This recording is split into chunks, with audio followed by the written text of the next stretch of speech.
All right. So it's awesome to have you on the show. Why don't you introduce yourself and a little bit about kind of where you're at, what school, and what sport you're currently engaged in? All right. My name is Makayla Long. I am at Colorado State University. I'm on the track and field team, and I'm a fifth year, so I'm old. My knees hurt. Um, and let's see. I do the throws, so I do shot put, discus, and hammer. Probably my best event is shot put, but I'm up there with the other two as well. Um, yeah, I was trying to think. That's pretty much it. That's where I'm at. That's pretty much it. Perfect.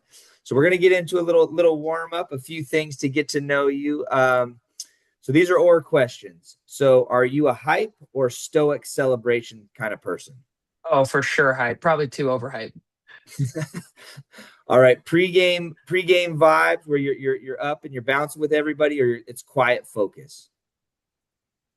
Quiet focus. Okay. Last time you called your mother. Oh, like 2 days ago. Okay. Deep thinker or quick decisions? It depends on what it is. If it's food, quick decision. But if it's something that is like a big decision, then deep thinker and prayer. Okay. Do you gain energy by being with people or by yourself? How do you recharge? If it's the right people, then I recharge with people. If I have to put in effort to entertain, then by myself. Okay. Choose one: tacos, burgers, or sushi. Tacos, Country or rap? country, How many times do you hit the snooze button in the morning? none. Ooh. Uh, what is something a coach has said that is the best advice that you've received from a coach? Or and then opposite of that, what's one of the funniest things a coach has said that has either made no difference or just a Yeah, funny comment? man, that's tough. That's a tough one. I think for track, just going with the recent one, and I say this a lot, you'll see it in a lot of different interviews, but just our motto with Coach Bedard is compete with joy. I think that it gets lost a lot in college sports, youth sports. It's kind of starting to get geared toward how competitive can you be at such a young age, and it just takes the fun out of it. And we've got to remember that at the end of the day, for my sport, it's throwing a ball into dirt. Like it's really not that deep, and we do put a lot of time and effort into our sports, but at the end of the day, it's putting a ball through a hoop or kicking a soccer ball into a net, or like I said, I'm spinning counterclockwise, throwing a steel ball into dirt. It's just radical that we put so much value and our identity into these things, but we do care about them. We do work hard for them, but it's most important to just keep the joy alive and have fun. Lead with Um, joy. I love that. yeah, so that's been the motto coming here, and I really lost that my last few years at my previous school. So yeah, bringing back the joy of the sport, and doesn't mean it's always happy times, but the overall is joyful. The funniest thing, gosh, I've had some wonky things And happen. it can be high school, it can go all the way back. Just any Oh goofy man, coach sayings, if you have any. oh yeah. Well, let's see. Man, you're there are a ton. I'm trying to think of one. Bedard is just more of like we'll take a throw or something. He's like, that was awful. He's just so like blunt. It's hilarious. But we just I think more of antics than it is sayings. Yeah. Like the some of the antics that well, I had this high school club volleyball coach, and he would celebrate with us like I was like, did you score the point? Because man, you're more hyped about this than I am. He's like on the floor just screaming his head off. So coaches like that, coaches that bring the fun back into the sport and make it light, and like those are the coaches I want to compete for and compete well for, and give it all out there. Those the people that are just kind of hard noses, and I'm like, yeah, you're missing the point here, and it's not so Yeah. fun. Yeah. Awesome. Well, I wanted to get into specific questions. We walked through an identity talk together at Colorado State and tried to learn some things, about our identity. But I want to get in a little bit into your sports career and start off with a real positive. What is your greatest sports memory from your own experience? I've had a lot. I'll kind of give you a couple. So Okay. there's one. So I grew up in a really small town, Dolores, Colorado, and they didn't have softball, and so I played baseball. And I love to pitch. I threw like 60 some odd miles an hour as like a 12-year-old because I was bigger than everybody. And but anyways, I love to field. I love playing baseball. So I was a shortstop, and I'll never forget this play. And my dad loves to tell the story. But this kid hit. I was at shortstop. This kid hit a line drive down third base line, and our third baseman was there ready to get it, but it was such a hard hit that it bounced off his glove. And we've always been taught as fundamentals to back up the person that the ball was hit to. So I'm running to back up this kid. It pops off his glove, and I see it pop up, and I catch it mid stride backwards, stop, plant, fire to the first base. You hear the pop, and it was like pop, boom, and the guy's foot hit the base right as the ball got there, but it was right before, and so he was out. But it was just like the most. I still remember it to this day. It was like the most one of the more athletic things I've ever done in my life. So that's a highlight. Man, hitting home runs, but probably college career wise, high school was um, made it to state finals a couple times in volleyball. Didn't end up winning, but that was a really fun experience with being on a team like that, especially in 6A in Arizona. We can get into. I've moved a lot, so this some of this might not I was make like, sense. oh, Colorado, and then we're in Yeah, Arizona. yeah. So just a quick little triangle. I grew up for the first 12 years of my life in Southwest Colorado. Moved to Oregon for 4 years. Did first 2 years of high school there. Moved to Phoenix for my last 2 years of high school, both at 5A, 6A schools. So I got really great sports experiences there. But then, so high school won Gatorade Player of the Year for 6A uh, track and field, women's track and field, which was really, really cool. That was a massive accomplishment.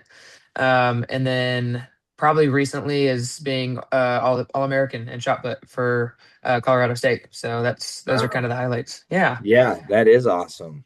Yeah, and I was like, maybe you should have been in softball. Sounds like you were dominant. I could field like no other. Hitting was so going from the overhead release to then underhand was pretty difficult. Once it got to I could do it at the lower levels, and then elite, I was like, oh my gosh, this is crazy. Yeah. No, So absolutely. I always tell people that, like, especially youth softball for girls is like, it's so hard to expect them to be good at throwing underhand when it's hard enough for everybody to learn to throw overhand, and then you learn a completely different motion and expect them to throw strikes. It's like yeah, that's wild. crazy. It's wild So there, and yeah, wild. amazing. Yeah, so amazing All American. Those are some cool highlights. What's been your greatest challenge? Removing my value in that people should value me because I perform well for them, um, not because of who I am, and who God says that I am. So a lot of my testimony is removing the identity from sport. Of my whole life, it's been a struggle of Jesus being put to the side and the sport being and the performance being on the throne. And so it's just been a constant struggle with that. Yeah, and that the biggest challenge is, I think, honestly, track and field is the most valuable. Take a hard look in the mirror sport because it is just you. Um, and it is, you get one throw, one time, more, and it's even more so in the sprinting events. Like field events, you get three times to try to make the finals, yada yada. But it is, you take one throw at a time, and if you have about a second and a half to get everything just right, to then have your best throw, and 98% of the time you're failing to get the best throw. Hmm. So a lot of failure, and a lot of relinquishing control. For me, I want to muscle everything. I'm a meathead. I grew up in the gym, so I want to muscle everything out there, especially as a thrower. I want to take over control and and just force the technique to happen. And so a lot of my time and challenge has been allowing myself to trust myself that the hours and hours of practice that I've put in are working, and to actually get to a meet and allow myself to be great has been a massive challenge. Yeah, loose is explosive, right? Yes. Yeah, Yes. yeah, Very absolutely. much. And you already covered it a little bit. In fact, like, so have you ever felt that your identity was directly tied to your sport? And is that something? I mean, obviously, if you're a standout athlete as a girl playing a guy sport, that's going to draw attention. Especially if you're the shortstop, which is the premier athlete on the field, right? So you're going to be known as that, just that premier of premier athlete. Was it that early all the way into little league and that kind of became an identity for you? Oh, for sure. And I don't think I knew it at the time. I think it was when it's just a good feeling when you get done with the game and you're going and walking over to your parents and all the other parents come up and go, wow, it's really fun to watch your daughter play, or man, your daughter is so talented, or whatever it is. And you're hearing these things and it doesn't really like, it feels good, but it doesn't mean a whole lot to you at the time. And then you get older, and especially when you get to college and it hits like, oh, everybody's good. Everybody was the star on their home team, and then you're not getting that like, oh, you're so good, you're doing great, it's so fun to watch you. You're not getting that constant positive feedback. Then you're like, okay, where does my validation come from? Where does my worth to people come from if I'm not entertaining them? Or where does my value to my family come from if I'm not being seen as like this great athlete, and they're not getting the praise that of having this athletic daughter or whoever. And so it kind of, and again, my parents were never like conditioned on their love was if we performed well, but it was just that was kind of like, oh, my mood is based off of if I got, or if I or my parents got compliments after a game. Yeah. And that was like, I had to take a hard look once I got to Baylor of like, okay, I'm not going to have people coming up to me or my parents after each meet. I didn't throw well. I, in fact, sucked at that meet. And I have to take a hard look in the mirror at that and accept that and realize that, am I going to let that change my whole entire identity and affect how I treat people and how I treat my friends? And a lot of that actually started in high school. But so I was like, okay, am I going to let this sport that is throwing a ball or a frisbee into grass affect how Jesus shows through me? And that was the challenge that I had to ask myself. And that is where the switch started to come into my mind. So yes, it did start at a very early age. Yeah. And it sounds like obviously when you're in high school, even if you don't have your best, chances are you were still going to win everything, right? So getting to that next level probably started to create some of that like awareness around, oh, I'm not getting that validation. And had were you saved all the way, through high school and into college as well? Yeah. Yeah. So my Yeah. testimony is I accepted Christ when I was around 7 years old. I grew up in a Christian household. My parents love the Lord and have been great examples of how to love Jesus, and have led both my two older brothers and I are all devout believers and devout disciples. And so I think that's just a testament to who my parents are. Um, and they did a great job raising us. And so we've grown up knowing the word and knowing that what what love and what Jesus' love should look like. Um, and so then, yeah, accepted Christ. And then obviously, as you go through life, you grow up and you have seasons where you're close and you're distant to God. And when I was about 16, I just moved from Oregon to Arizona. It was Yeah. COVID, so didn't have a whole lot to do. And I was throwing a lot because that was the only thing you could do. Everything else was shut down.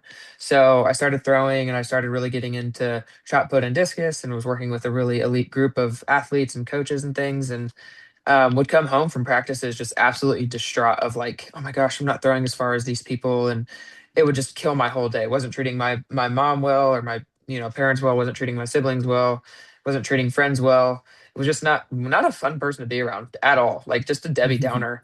And one day my mom is one of the most patient people you'll ever meet. And she was kind of just like, one day was like, dude, you're not fun to be around. And if you're going to keep acting like this, like maybe you shouldn't do sport. Whoa. Okay. Something's got to change. So I took a hard look internally and was like, okay, who's the God of my life right now? And it was track. And I was like, all right, this isn't happening. So I recommitted my life to Christ. Really, it wasn't like a moment at church or anything. It was just like you know what? No, this isn't happening. Jesus deserves more than that. So I got into the word and just started reading and chapter a day, and praying more. And anytime I felt those feelings come back up, I'm like, okay, am I going to let this thing that is again throwing ball into dirt, is it going to ruin the rest of my day or how I treat people? And is I might be the only Jesus people ever see, so how I treat them matters. And Yeah. that was the switch. And so I recommitted my life to Christ, and it's just been on that journey ever since. Yeah, well, I think it's super powerful because some people believe, well, when you're not saved, it's understandable, and then you get saved, you get close to Jesus, and it's. I think there's a lot of athletes that have the exact same thing. Is just because you're saved doesn't mean false labels or false expectations or false identities can't creep their way in through the same channels of success. Um, and so I think it is important and for people to know, like, just because you're saved doesn't mean you can just put down your guard and everything is going to be good. You can believe false things too about where your value lies just as much as anybody else. So I think that's really impactful. So one of the things we went through, and you had mentioned about, what are some of the false things that we believed as we went through that presentation together.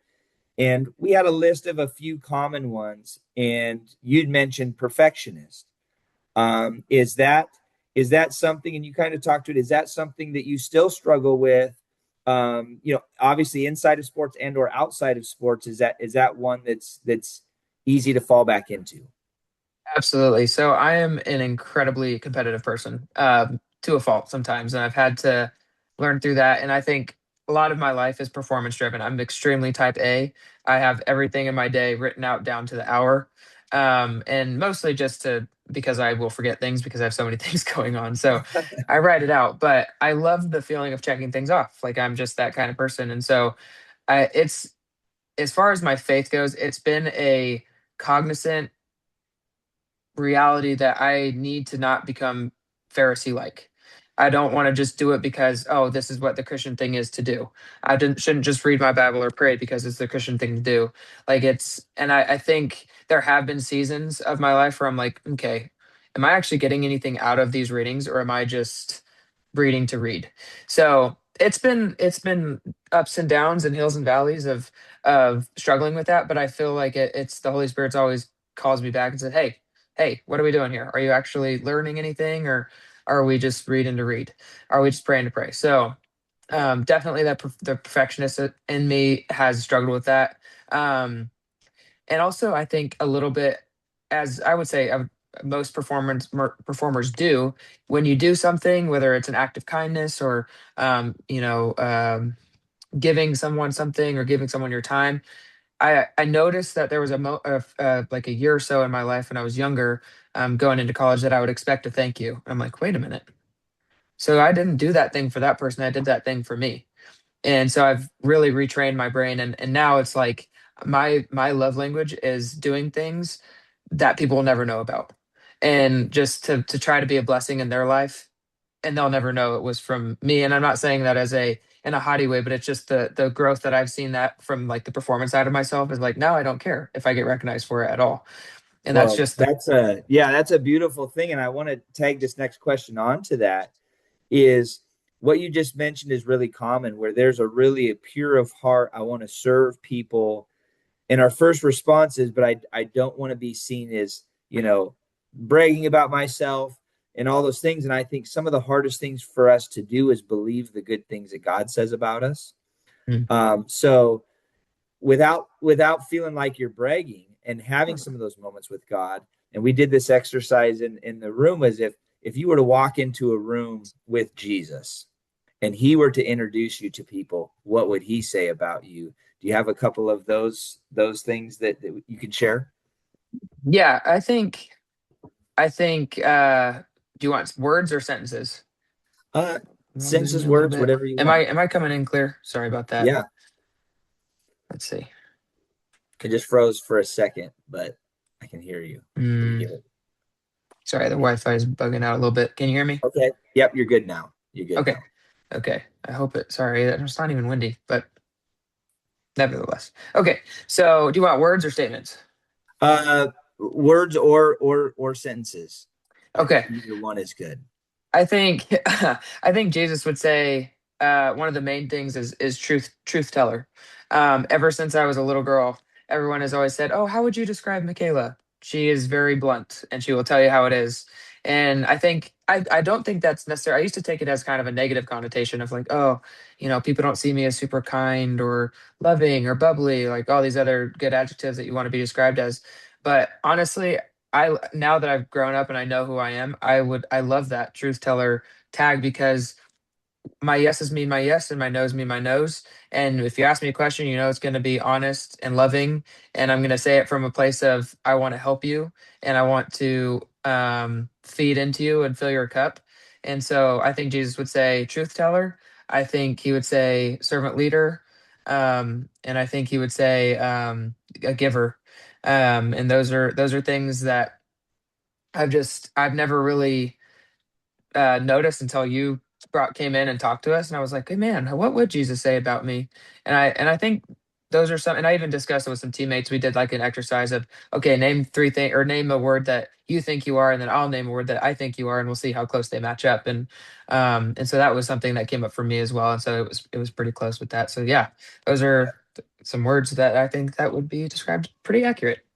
And I think too, as we talked about, is when we're willing to accept what God made us to be and hear those words and say those things, people around us would be like, yeah, absolutely. Like it's easily recognizable when we see those gifts and those specialty, special characterizations that people have, characteristics. And it's like, it's great to have that in a community where people know what those are and recognize those. And for us to know that God's gifted us with those things, and that's if we're using them for His glory, it's a gift. It's not a I'm special or because everybody's got their own gifts, right? It's just great to recognize what yours are. Um, Absolutely. one of the things you mentioned, and I think is also really important, is doing things repetitively as athletes. You practice, you do this, you get in a routine, and it's easy to make you know uh our faith the same way as you just talked about. And yet God is not very formulaic. In the New Testament, as Jesus talks, he never answers the questions just like straight up, like just do A, B, and C every time in every situation. He was always asking these out of left field questions, responding to situations in a way that nobody would thought. So he's a very generative, creative, being. And so as the Holy Spirit's talking to you, and that exercise that we did, where we actually stopped, we said, Jesus, who do you say that I am? What is something you want to know? Was there any words, and maybe it was truth teller, was there any words or images that came to mind that were kind of creative or new that made you think about things a little bit differently? Truly, like I said, I'd never taken the time to really look in the mirror and be like, who is God? Who is what? Oh, sorry. Who does God say that I am?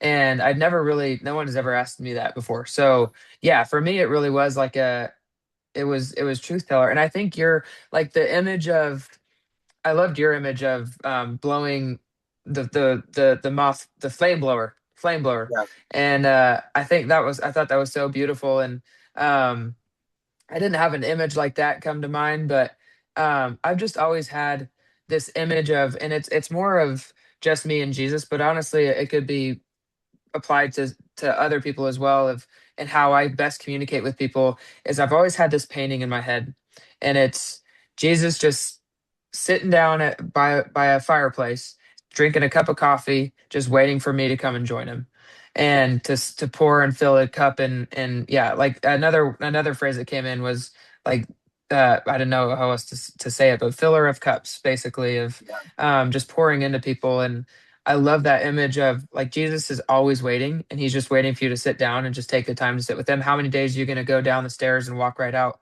of the kitchen and leave without saying anything? And I think that has been kind of the image of like, how many times am I going to pass by people who are hurting, and walk right by it and not care about what they might be going through. yeah. Oh, So that's super powerful. That's so cool because I think God will continue to give you images and pictures that spell out even more, especially in specific situations, how truth telling is so critical because, truth telling is like, well, sometimes you have to tell people something they don't want to hear, right? But on the other side is there's sometimes people need to know, be honest with me. And if they know there's a person they can trust to be honest, in love, mhm. what a valuable gift that is. So I wanted to ask this, but after kind of thinking about having this identity as a truth teller and having it be like a unique, specific thing that is a powerful gift and skill of yours, how has that made you think of your, of your sport, and also outside your life outside of sports? Has that changed how you view kind of day-to-day life, knowing, that God says those things about you? Yeah, I think definitely the more of the filling the cup than the truth teller, because truth teller has been something that's ingrained in me. That's from natural birth. I feel like has always been kind of how I've been defined. So as far as like filling of cups, I no longer view sport as like what can I do to get something out of the sport. Rather, it's how can I use the sport to get something for other people. In the sense that like I see these people, my teammates, every single day, some who don't know Jesus at all, and I might be the only Jesus they ever see or ever interact with. And so, how can I love them best to know that there's a God that loves them and that wants to have a relationship with them and to be constantly loving to them, and in hopes that one day, like I've shared the gospel with them and they maybe haven't received it yet, but maybe one day that they would. Like the seed is planted, and so, and even like when we go to meets, I invite usually the other throwers of other teams to pray, and so it's just an invite of like, hey, that girl that from CSU, I remember that she asked to pray that one time. I have a question. Something thing happened in my life. I want to go talk to her about it, and just being a open door of, hey, I have a question. I'm your gal. I'm not gonna judge you, or I'm not gonna act like make you feel stupid. I just simply want to know who you are and I care about you as a person. And that's what track has done for me, is giving me opportunities to know people and actually care for people. Yeah. No, that's so awesome. It's such an amazing to use your skills and abilities that he's given you as a platform. God can use almost, I mean, he can use anything. I mean, to share his faith and to work through people in ways that we would never come up with that. Like, never come up with that idea that, oh, one of my competitors out, that I'm trying to beat out there, that I'm going to show something that may change her life, Mhm. from an eternal perspective. Um, Absolutely. so I wanted to ask this question. Uh, Satan is never going to stop lying, right? So how do you continue to recognize the things in your life that aren't true, right? That and also to continue to step into your identity. What are some of the things that maybe even since we met that you've kind of locked into, or practices that you do that kind of help you not fall back into old patterns? Because I don't think even once we recognize it doesn't mean it's going to stop, but then also stepping into the positive things that opens up for you. Are there any things that you do that can help other athletes that may be struggling with the same thing? Oh man. Yeah. So there was a sermon actually just probably about a month ago, and the pastor delivered this line. And it was when I was struggling. I hadn't really been doing well in sport at all. And I was just really down about it. And this pastor just goes, Jesus has already delivered the perfect performance. You can never achieve perfection. So just step into his performance and let him live it for you rather than you trying to achieve that perfect performance. And man, I don't know what it was about those words, but it was just like, honestly a wave of relief, and just I was just sitting there in tears because I'm like, I don't have to do it anymore. It's not on me to live a perfect life. I don't It's not on me to be this perfect athlete. And even though I knew that, it was just a reminder. So every morning when and every practice when I'm struggling with that, I just write in my journal, Jesus already delivered the perfect performance. You allow yourself to let things happen, and he's already delivered the perfect performance. You don't have to be anything other than who you are and who he says you are. And I think just you coming in and then actually hearing of, okay, this is who God says that I am. Jesus is already perfect for me, so now I just get to live within who I am. And then in the word, and just and reading the word through that lens is like, oh man, it's just such a relief that I don't have to be perfect. Yeah, that's amazing. Well, I think so many athletes are going to resonate with that same thing of feeling like that drive of perfectionism defines them. And really, like, if you sit back, like, where did that come from? Did God ever say that about me? And through the scripture we go through, it's like, no, he died first when we were sinners, before. So it was nothing about our performance that made him love us. And like you said, being able to release that pressure allows us actually to perform. Kind of like you're talking about, your throwing is when you want to muscle something. It's like when we're actually free and released, we actually are more explosive and more effective. So love that. Well, I appreciate you sharing. This has been incredible. I can't wait to share this message. So now we got to get into crunch time. All Okay. right. This is kind of like the equivalent of you're down to your last throw and you've had 2 foot faults. It's now or never. Okay. Okay. So I got to put some time on the clock here. We're gonna go 60 seconds. Um, all right, here we're getting ready, and I'm gonna ask. Let's see here. I'm gonna ask a few questions here, and as fast as you can get through them, we'll go and see how you do with the pressure on. All right. First question: name 4 U.S. presidents. Oh, Donald Trump, Barack Obama, Teddy Roosevelt, George Washington. All right. How many months have 28 days? February. Okay. If you are in a race Oh and you wait, no, all of them. That's so lame. Okay, okay, all of them. if you're in a race and you pass a person in second place, what place are you in? Well, it depends how many people are in front of you. If you're in a race and you pass the person in second place, how Oh, and many? then you're in first. Sorry. Okay. Okay. Name 5 teams in your conference. Let's see. Boise State, Colorado. Well, can I name? I'll do Colorado State, Utah State, New Mexico, and oh my gosh, I'm blanking. Oh my gosh. Oh, Fresno State. There we go. Okay. Name 3 disciples. Matthew, Mark, Luke. Okay. Well, Uh, John, Matthew. No. there you go. Okay. Here we go. Peter, John, James. There we go. Okay. Um, what is the motto for the? Well, you grew up in multiple states. What was your last high school mascot? Puma. Okay. Um, you miss 100% of the shots. Finish this You quote. don't take Okay. Defense wins, games. and life is like. Oh no! Not a roller coaster, is it? Oh no, it, no! that's a trick one. That's life is like a box of chocolates. Oh right, that's the isn't Little that Miss Forrest Daisy or Gump. something? Yeah, or Little Forrest Forrest Gump, Gump. right? Yeah. Okay, because I thought Okay. of the one with Matthew McConaughey. Uh, perfect. Well, thank you for participating in Crunch Time.